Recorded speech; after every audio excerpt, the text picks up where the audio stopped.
On va voir aujourd'hui que c'est extrêmement simple de perdre du poids et on va voir également pourquoi est-ce que ça te paraît autant compliqué, pourquoi est-ce que tu as l'impression que c'est difficile pour toi et pourquoi est-ce que tu as l'impression que c'est faux quand je te dis que c'est simple et que c'est facile de perdre du poids. Et on va parler de ça parce que honnêtement, c'est un sujet qui me touche, c'est un sujet qui m'agace, c'est un sujet qui m'énerve de voir le nombre de personnes qui galèrent, le nombre de personnes qui sont en difficulté pour pouvoir perdre du poids, pour pouvoir obtenir une silhouette qui leur convienne, dans laquelle ils se sentent bien, dans laquelle on se sent en forme, on se sent confiant. Et c'est tellement, en fait, c'est tellement important d'être capable de contrôler son poids, d'être capable de contrôler sa prise de gras, d'être capable de contrôler sa silhouette, d'être capable de contrôler l'esthétisme de son corps, parce que c'est quelque chose qui va avoir un impact dans tellement de domaines de vie. Tellement de domaines de vie, c'est tellement important, ça joue sur tellement de leviers, ton silhouette, ton poids, comment tu te sens. Ça va jouer sur ta santé déjà, parce que si tu prends du gras, si tu prends du poids, si t'es pas capable de bien manger, si t'es pas capable de savoir comment faire pour maintenir ça, pour maintenir un équilibre au niveau de ta masse corporelle, de ta silhouette, eh ben ça va jouer sur ta santé et ça va jouer à court terme, c'est-à-dire que ça va créer de la fatigue, ça va créer des douleurs articulaires, donc ça forcément, ça va être impactant pour ton travail, pour ton couple, pour ta famille, pour tes passions, pour tes loisirs, mais progressivement ça va t'amener des problèmes de santé un petit peu plus gros qui vont te demander du coup de changer la manière dont tu vis, de peut-être être obligé, si tu commences à avoir du diabète, bah, d'être obligé de piquer pour prendre ta glycémie. Si jamais tu as des soucis intestinaux, de changer un peu la manière dont tu vas manger, de refuser des restos, de refuser des plaisirs. Et puis sur du moyen long terme, ça peut être vraiment dangereux pour ta vie puisque ça va diminuer ton espérance de vie. À la fois ton espérance de vie littéralement, c'est-à-dire que tu vas mourir plus jeune si tu es en mauvaise santé parce que tu as une mauvaise alimentation, parce que t'es pas une bonne forme physique, mais tu vas également diminuer ton espérance de vie en bonne santé. C'est-à-dire qu'en plus de mourir plus jeune, plus rapidement, bah en plus de ça, tes dernières années, tu vas moins en profiter parce que tu auras moins d'énergie, tu auras des douleurs, tu auras des symptômes, tu vas devoir prendre des médicaments, tu vas avoir de la fatigue. Donc, être capable de contrôler sa silhouette, son poids, son état de forme, son physique, ça a tellement d'importance à mes yeux. Tellement. Mais il n'y a pas que l'importance santé, parce que peut-être tu vas me dire, ouais, la santé, c'est important, mais c'est pas ma priorité dans la vie. Ok, mais ça va jouer sur ta confiance en toi. Ça va jouer sur ta capacité à rencontrer quelqu'un, que tu sois une femme pour rencontrer des hommes, que tu sois un homme pour rencontrer des femmes. Ça va jouer parce que, bah, premièrement, si tu te plais moins à toi-même, forcément, t'es moins attirant pour les gens quand tu te plais pas à toi-même. C'est évident que si toi-même tu te plais pas, t'as moins envie de t'habiller, t'as moins envie de te faire beau ou de te faire belle, t'as moins envie de mettre des vêtements qui te mettent en valeur. Donc forcément, ça va jouer là-dessus. Ça va jouer sur ton travail aussi, parce que si physiquement tu te sens pas bien dans ta peau, tu vas moins te mettre en avant, tu vas moins avoir la confiance et oser faire des choses. En plus, ça va esquinter un petit peu ta confiance en toi dans d'autres domaines. C'est-à-dire que si tu as l'impression que tu n'arrives pas à perdre du poids et que, entre guillemets, tu dis je suis bon à rien, je suis bonne à rien, t'as pas envie de te mettre en avant, t'as pas envie de te lancer d'autres challenges, t'as pas envie d'aller plus loin en fait dans ton travail. J'ai l'exemple d'une de mes clientes que j'adore, Bérangère, qui a suivi mon programme d'accompagnement et qui en suivant mon programme d'accompagnement s'est rendu compte qu'elle pouvait retrouver confiance en elle, qu'elle était capable non seulement de perdre du gras mais de se muscler, non seulement de perdre du gras et de se muscler mais aussi de soigner ses douleurs articulaires, de diminuer les symptômes de ses maladies chroniques qu'elle avait, de se remettre à courir malgré des douleurs au genou, de réussir en course à pied et ce qui lui a permis pas que directement, mais indirectement, ce qui lui a permis aussi d'avoir une promotion dans son travail, donc une promotion, un poste avec des nouvelles responsabilités, un meilleur salaire. Bien sûr que c'est pas uniquement parce qu'elle a suivi mon programme de perte de poids, évidemment qu'elle avait les compétences, et évidemment qu'elle était bonne dans son travail, mais c'est elle-même qui le dit, c'est pas moi qui l'invente, c'est elle qui le dit que en ayant fait le programme, en ayant retrouvé confiance en elle, en débordant d'énergie, en rayonnant au quotidien, et ben ça lui a permis de pouvoir se sentir capable de faire de passer le concours pour avoir ce nouveau poste. Parce qu'en fait, elle avait déjà la possibilité avant le programme de faire la demande, de faire le concours pour aller chercher un poste supérieur, mais elle l'aurait jamais fait sans avoir suivi le programme parce qu'elle n'avait pas suffisamment confiance en elle. Donc ça va jouer là-dessus. Ça va jouer dans ton couple aussi, parce que à quel point est-ce que ça impacte ton couple qu'au quotidien, tu râles sur ta silhouette, tu râles sur ton corps, tu râles sur le gras du ventre, tu râles sur la manière dont tu te vois, à quoi tu ressembles. Franchement, pour ton conjoint ou ta conjointe, c'est pas, c'est pas excitant sexuellement et physiquement d'avoir quelqu'un, de vivre avec quelqu'un qui ne s'apprécie pas, qui ne s'aime pas, qui se juge constamment négativement. C'est pas agréable non plus au quotidien de vivre avec quelqu'un qui râle constamment parce que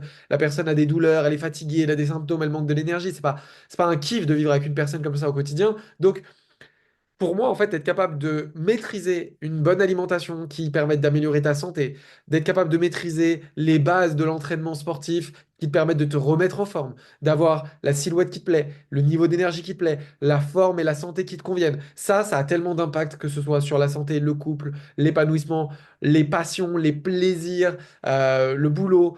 C'est trop important. C'est trop important et j'espère que tu es d'accord avec moi sur à quel point est-ce que c'est important de comprendre et d'être capable de gérer ton alimentation, ton activité physique et ta santé de manière générale.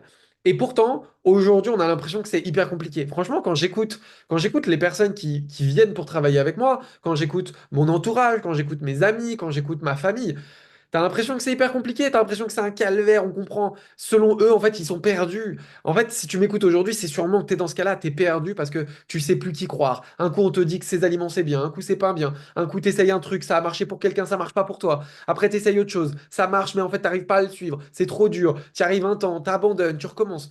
Waouh, c'est vraiment un calvaire, en fait. Ça devient hyper compliqué. Ça devient hyper compliqué alors qu'en réalité, ça devrait être tellement simple.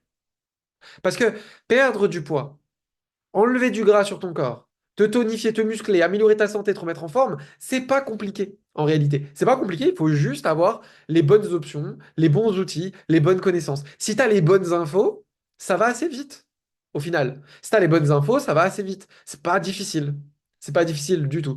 C'est c'est exactement comme si tu dois monter un meuble. Et ben, c'est la différence entre quelqu'un qui monte un meuble avec tous les outils, la perceuse, tout ce qu'il faut, et quelqu'un qui monte un meuble et qui a rien en fait qui a rien et qui se dit ok comment je fais ça je sais même pas faire faut que je regarde un tuto ok j'ai regardé le tuto mais en fait bah pour ça en fait il me faut un tournevis mais en fait j'ai pas de tournevis donc je vais aller acheter un tournevis je reviens j'essaie avec le tournevis l'étape d'après en fait il faut un marteau j'ai pas de marteau en fait si t'as pas les bons outils dans ta boîte à outils le même travail ça devient un calvaire ça devient un calvaire alors que pour quelqu'un qui a la boîte à outils qui sait ce qu'il doit faire qui l'a déjà fait et qui sait à quel endroit il faut faire les choses ça change tout et ça devient hyper simple.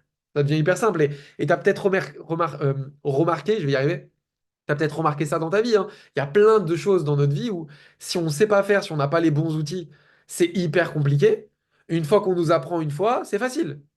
Conduire une voiture, hyper facile. Faut juste savoir les choses qu'il faut avoir comme info. Tu prends quelqu'un qui a jamais conduit une voiture, il se met sur la voiture, il n'a pas passé de vitesse, ah, il peut appuyer sur les pédales autant qu'il veut, il peut rigoler avec les pédales, hein. Il va rien se passer. Ah ouais, il faut d'abord passer une vitesse. Pour passer une vitesse, il faut aussi embrayer, sinon la vitesse, elle passe pas. Il faut aussi démarrer. Ok. Bon, démarrer, c'est pas obligatoire pour passer une vitesse, mais pour que la vitesse fonctionne et que je puisse rouler, j'en ai besoin. Donc, en fait, dans chaque activité dans la vie, il y a, quand tu as de l'expérience, quand tu sais comment faire, bah en fait, il y a juste une liste de choses à suivre. C'est pas compliqué du tout. D'ailleurs, je vais te donner un autre exemple que tu connais peut-être pas. J'imagine que tu vois ce que c'est qu'un Rubik's Cube. Un Rubik's Cube, c'est ce petit cube qui contient 6 faces. Sur chacune des faces, il y a 9 carreaux de couleurs. Et puis l'idée, c'est de refaire les faces de chaque couleur. Et ben, le Rubik's Cube, peut-être que tu ne sais pas, mais en fait, c'est pas de la magie, c'est pas du hasard, c'est pas de l'intelligence, parce que moi, quand j'étais plus jeune, j'entendais beaucoup dire que être capable de faire un Rubik's Cube, faut être intelligent. Pas du tout. Le Rubik's Cube, c'est simplement des combinaisons à apprendre. Je sais faire le Rubik's Cube, et en fait, c'est une série de combinaisons à apprendre. Et on t'apprend, en fait. Pour faire ton Rubik's Cube, tu vas commencer par faire ta croix blanche en haut. Ok, d'abord, je fais ma croix blanche. Ensuite, je vais faire, je sais pas comment on appelle ça, mais les deux centres, le centre et celle du haut, des 4 faces autour. Ensuite, je vais faire les angles, les coins. Hop. Et en fait, comme ça, petit à petit, tu as une liste d'étapes et pour chaque étape, tu as des actions. Ok, bah pour mettre le coin, je dois faire tac, tac, tac. Je dois faire nanana. Je dois faire nanana. Et en fait, je vais faire étape par étape jusqu'à être capable d'avoir mon Rubik's Cube complété entièrement. Il n'y a rien de complexe. Ça ne me demande pas d'être intelligent. Ça ne me demande pas d'être un génie. Ça ne me demande pas d'être plus malin que les autres, plus déterminé que les autres, plus fort que les autres, plus mentalement puissant que les autres. Non, ça me demande juste d'être capable de connaître les choses et de les faire. Eh bien, la nutrition, le sport, la santé, en tout cas pour 90% du temps, c'est la même chose. Il y aura toujours des exceptions et des détails, mais pour 90% d'être en bonne santé, d'être en bonne forme, c'est simple, c'est facile, ça demande juste certaines choses qu'il faut apprendre et connaître, et ensuite il y a juste à les appliquer. Ça demande un petit peu de temps, c'est pas quelque chose qui s'apprend en 10 minutes. Je peux pas t'enseigner tout ce que tu as besoin de savoir en une vidéo de 10 minutes. Ça demande un petit peu plus de temps que ça, mais en quelques semaines, tu sais tout ce que tu as besoin de savoir sur comment perdre du poids, comment te maintenir en forme, comment gérer ta motivation, comment gérer tes émotions, comment gérer les grignotages. Et après, pour le reste de ta vie, tu es capable de l'appliquer, il n'y a plus de problème. Alors pourquoi est-ce que tout le monde nous fait croire que c'est compliqué? Bah, en fait, je pense que déjà, il y a peu de personnes qui comprennent réellement le mode d'emploi. En fait, je pense qu'il y a beaucoup de gens qui font des essais-erreurs, que ce soit des gens qui l'enseignent ou juste des gens qui le vivent par eux-mêmes, qui font des essais-erreurs. Ah bah ça a marché pour moi, mais je suis pas sûr de pourquoi ça a marché. Mais du coup, je vais dire à tout le monde, faire ça, ça a marché pour moi, donc fais-le. Et donc, du coup, il y a plein de gens qui vont essayer, mais ça marche pas. C'est le cas, par exemple, je vais donner un exemple, c'est le cas du jeûne intermittent. Si tu fais le jeûne intermittent, peut-être que tu vas perdre du poids, peut-être que tu vas pas en perdre. Pourquoi? Parce que faire le jeûne intermittent ne fait pas perdre du poids en fait. C'est pas ça qui fait perdre du poids. Il y a d'autres choses qui te font perdre du poids et que certaines personnes qui font un jeûne intermittent font, donc ça leur fait perdre du poids, et que d'autres ne font pas, donc ça marche pas. C'est pour ça que tu as des gens, ils font un jeûne intermittent, ils perdent du poids, t'en as d'autres, ils font un jeûne intermittent, ils n'arrivent pas à perdre du poids. Bah oui, parce que c'est pas juste faire le jeûne intermittent qui marche. Il y a un principe au-dessus qui, quand il est appliqué, marche à tous les coups, quand il n'est pas appliqué, ne marche pas. Et en fait, toutes ces règles-là, tous ces concepts-là, j'en ai parlé pas mal, hein. L'idée là de la vidéo d'aujourd'hui, c'est pas d'aller dans ces concepts-là. Si c'est quelque chose qui t'intéresse, va voir sur ma chaîne YouTube, va voir dans les vidéos. J'ai fait pas mal de vidéos sur plein de règles, plein de conseils, plein de choses qu'il faut savoir et qu'il faut mettre en place pour engendrer une perte de graisse garantie, simple et efficace. Là, aujourd'hui, ce que je veux, c'est vraiment appuyer sur cette notion qui est pourquoi est-ce que ça te paraît si difficile? Et bien en fait, ça te paraît si difficile juste parce que tu ne sais pas comment faire. Et quand tu sais pas comment faire, il y a deux cas. Soit tu sais vraiment pas comment faire, première option. Soit tu crois que tu sais comment faire, mais en fait tu sais pas comment faire. Deuxième option. J'ai envie de te dire, le mieux, ça serait que tu sois dans la première option. Parce que si tu sais que tu sais pas comment faire, bah à la limite, tu vas te renseigner, tu vas te former et ça va t'aider, tu vois. Le pire, c'est quand tu penses savoir faire, mais que ce que tu fais, ça marche pas. Si tu penses que tu sais faire, mais que tu n'y arrives pas, c'est qu'en réalité, tu sais pas faire. Parce qu'on peut faire mieux. C'est comme, je discutais avec une cliente au tout début de son accompagnement. Elle me dit, mais moi, Alexandre, c'est le sport, c'est bon, je sais faire. Il suffit d'aller courir 1 heure, 4 fois par semaine. Je lui dis, ok, bah du coup, tu sais pas faire. Elle me dit, mais comment ça, je sais pas faire? Et je dis, bah, tu as raison. Si tu vas courir 4 fois 1 heure par semaine, c'est bien, mais t'as pas besoin de ça. C'est-à-dire que seulement 20 minutes de sport 3 à 4 fois par semaine, 20 minutes 3 à 4 fois par semaine, au lieu d'1 heure 3 à 4 fois par semaine, ça suffit pour avoir les résultats que tu peux retrouver sur mon site internet, les avant-après de mes clientes, etc. T'as pas besoin d'1 heure. Elle me dit, ah bon? Je dis, donc tu vois que tu sais pas faire. Parce que si tu savais vraiment faire, tu saurais que t'as pas besoin d'1 heure. Tu comprends? C'est comme quand ma cliente, elle me dit, ah, moi je sais, en fait, pour perdre du poids, il suffit d'arrêter le pain. Bah, c'est faux, il y a plein de gens qui mangent pas de pain, ils n'arrivent pas à maigrir. Moi, je mange du pain de temps en temps et pourtant, ça m'empêche pas de maigrir. Je peux maigrir en mangeant du pain. Donc, tu vois que tu sais pas comment faire. Tu crois que tu sais faire, mais en fait, tu sais pas faire. Et ça, je pense que c'est le piège dont j'avais envie de parler à travers cette vidéo. C'est que si tu crois que tu sais faire, mais que tu n'y arrives pas, factuellement, tu n'y arrives pas, ça marche pas ce que tu fais, c'est que tu sais pas. En tout cas, c'est que tu ne sais pas tout. Tu sais peut-être des choses, mais tu sais pas tout. Et si tu sais pas tout, forcément, ça marche pas. C'est un peu comme si tu fais, je sais pas, tu fais une mise à jour de ton ordi, mais tu as fait la mise à jour à 10% et tu me dis, bah c'est bon, mon ordi il est mis à jour. Non, non, il est mis à jour à 10%. Mais s'il n'est pas mis à jour à 100%, tu peux pas l'utiliser ton ordinateur, tu comprends? Tu peux pas l'utiliser en le mettant à jour qu'à 10%. Bah c'est pareil, si tu me dis je sais faire, mais que tu n'y arrives pas, c'est que tu sais faire peut-être à 10%, ou peut-être que tu sais faire à 20%, ou peut-être que tu sais faire à 50%, peut-être même que tu sais faire à 99%. Mais si t'es pas à 100%, c'est comme une mise à jour. Tant que la mise à jour n'est pas finie, tant que t'es pas à 100%, tu ne peux pas y arriver. Bah là, c'est la même chose. Voilà. Euh, si jamais, justement, tu dis, tiens, ok, c'est vrai, peut-être que je ne sais pas faire. Bon, peut-être que je ne sais pas faire. Dans ce cas-là, je te mets une vidéo en description, en premier lien de la description de cette vidéo en question. Une vidéo, il y en a plein qui sont sur ma chaîne que tu peux aller voir sur ce qu'il faut savoir faire pour être capable de perdre du gras et transformer ta silhouette. Mais j'en ai une particulière qui, je pense, peut être intéressante d'être remontée, remis au goût du jour, qui est une vidéo complète sur comment débloquer ta perte de graisse quand tu es bloqué. Et dans ce cas-là, je pense que si tu m'écoutes et que tu es arrivé jusque-là, tu es peut-être dans ce cas-là. Donc, je vais te mettre cette vidéo en top 1 de la description de la vidéo. Va voir, va sur le premier lien, va regarder cette vidéo. Je pense que ça peut t'apporter beaucoup de valeur et que ça peut vraiment, vraiment t'aider. À toi de jouer.